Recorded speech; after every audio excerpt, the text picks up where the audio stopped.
శ్రీ మహాగణాధిపతయే నమః. శ్రీ మహాసరస్వత్యై నమః. శ్రీ గురుభ్యో నమః.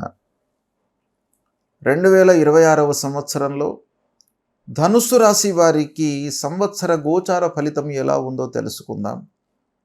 ఈ సంవత్సరము ముఖ్యమైనటువంటి గ్రహాలు సంవత్సర ఫలితంపై ప్రభావాన్ని కలిగించేటువంటి గ్రహాలు గురు, శని, రాహువు, కేతువు. గురువు ఈ సంవత్సరము ప్రారంభం నుండి 1 జూన్ వరకు మిథున రాశిలో సంచరిస్తున్నాడు. 1 జూన్ నుండి 31 అక్టోబర్ వరకు కర్కాటక రాశి ఉచ్చ స్థానంలో సంచరిస్తున్నాడు. 31 అక్టోబర్ నుండి 24 జనవరి 2027 వరకు సింహరాశిలో సంచరిస్తున్నాడు. 3 రాశుల్లో సంచరిస్తున్నాడు బృహస్పతి. ఈ సంవత్సరము రాశిత్రయ సంచారాన్ని చేస్తున్నాడు. ఇక శనీశ్వరుడు ఈ సంవత్సరము మీనరాశిలో సంచరిస్తున్నాడు. రాహువు కుంభరాశిలో సంచరిస్తున్నాడు. కేతువు సింహరాశిలో సంచరిస్తున్నాడు. ఈ విధంగా ఈ ప్రధానమైనటువంటి గ్రహాల యొక్క సంచారం ఉంది. అయితే ధనుస్సు రాశి వారికి ఈ 4 గ్రహాలు ఏ ఏ స్థానాలలో సంచరిస్తున్నాయి, వాటి యొక్క ఫలితం ఎలా ఉండబోతుంది అనే విషయాన్ని మనం చూసినట్టయితే, గురువు సప్తమ, అష్టమ భాగ్యస్థానాలలో సంచరిస్తున్నాడు.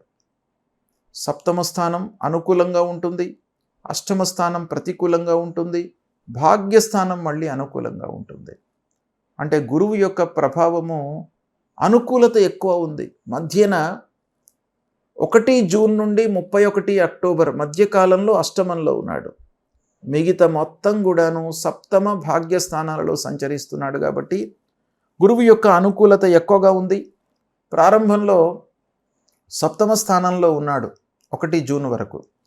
కాబట్టి ఈ సమయంలో మీకు చాలా మంచి జరిగే అవకాశాలు ఉన్నాయి. వివాహ ప్రయత్నంలో ఉన్నటువంటి వారికి వివాహము అవుతుంది. ఈ సమయం లోపల నిశ్చయం అవుతుంది. శుభకార్యాలకు హాజరవుతారు, శుభకార్యాలను చేస్తారు. వ్యాపారంలో ఉన్నటువంటి వారికి బాగా కలిసి వస్తుంది ఈ సమయము. పార్ట్నర్షిప్లో వ్యాపారం చేస్తున్నటువంటి వాళ్ళకి ఇంకా ప్రోగ్రెస్ బాగా కనబడుతుంది. ఇక విద్యార్థులకు అనుకూలమైనటువంటి సమయము. మంచి సంస్థలో మీరు అడ్మిషన్ పొందుతారు. ముఖ్యంగా ఈ ధనుస్సు రాశిలో జన్మించినటువంటి స్త్రీలకు ఈ సప్తమ స్థానంలో సంచరిస్తున్నటువంటి సమయంలో బాగా ఆనుకూల్యత ఉంటుంది. అనుకూలమైనటువంటి ఒక వాతావరణము ఇంటి లోపల ఉంటుంది. అందరూ కూడాను అనుకూలంగా ఉంటారు. శుభప్రదమైనటువంటి సమయంగా మనం భావించవచ్చు. ఇకపోతే ఉద్యోగ ప్రయత్నాలు ఫలిస్తాయి. కొత్త ఉద్యోగంలో చేరుతారు. ప్రారంభించినటువంటి పనులన్నీ కూడాను మీకు సకాలంలో పూర్తయ్యేటువంటి అవకాశాలు ఉన్నాయి. ఇక అష్టమ స్థానంలో 1 జూన్ నుండి 31 అక్టోబర్ వరకు అష్టమంలో ఉన్నాడు. కాబట్టి అష్టమ స్థానం ప్రతికూలంగా ఉంటుంది. అష్టమ స్థానంలో ఉన్నప్పుడు కొంత మీరు ఆధ్యాత్మికతను పెంచుకున్నట్టయితే కష్టాలను, నష్టాలను అవాయిడ్ చేసేటువంటి అవకాశాలు ఉంటాయి. కాకపోతే అష్టమ స్థానము ఆకస్మికంగా మీకు ఇబ్బందులను, ఆటంకాలను ఇస్తుంది. కాబట్టి అన్ని రంగాలలో ఉన్నటువంటి వాళ్ళు కూడాను కొంత జాగ్రత్తగా ఈ సమయంలో నిర్ణయాలు తీసుకోవాలి. బ్లైండ్గా పెట్టుబడులు పెట్టడము వదిలిపెట్టాలి. ఆచితూచి వ్యవహారం అనేటువంటిది చాలా అవసరము.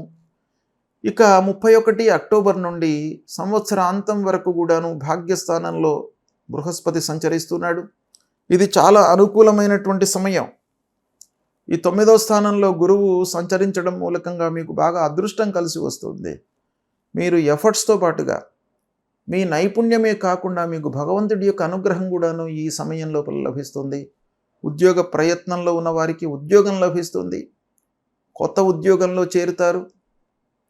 ఇక ఉద్యోగంలో కూడాను మీకు సాటిస్ఫాక్షన్ అనేటువంటిది ఈ సమయంలో బాగా కనబడుతుంది. విదేశీ ప్రయాణాలు చేపడతారు. తల్లిదండ్రుల యొక్క సహాయ సహకారాలు మీకు బాగా లభిస్తాయి. స్థిర చరాస్తుల మూలకంగా ఆదాయం ప్రారంభమవుతుంది. ఆస్తులను కొనుగోలు చేస్తారు. పారంపర్యంగా వచ్చేటువంటి ఆస్తులు కూడాను మీకు ఈ సమయంలో మీ చేతికి అందేటువంటి అవకాశాలు ఉన్నాయి. మీకు ఈ ఇయర్ ఎండింగ్ లోపల చాలా కలిసి వస్తుంది. కనుక గురువు యొక్క అనుకూలత మీకు చాలా ఉంది ధనుసు రాశి వారికి.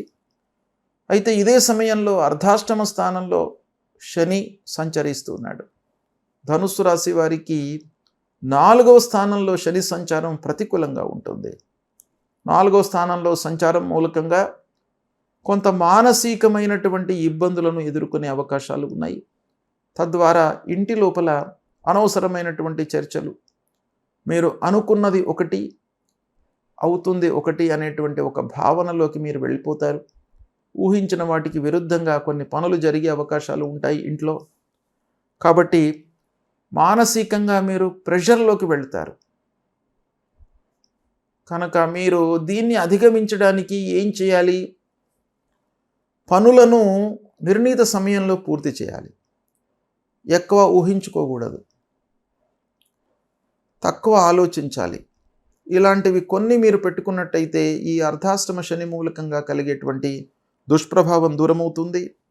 ఇక రాహువు 3వ స్థానంలో ఉన్నాడు, చాలా అనుకూలంగా ఉన్నాడు. ధైర్యంతో, పరాక్రమంతో, శక్తియుక్తులు జోడించి మీరు పనులు చేసేటువంటి అవకాశం కనబడుతుంది. ప్రయత్నాలు పెరుగుతాయి. అంటే మీరు రిపీటెడ్గా ప్రయత్నాలు చేస్తూ ఉంటారు.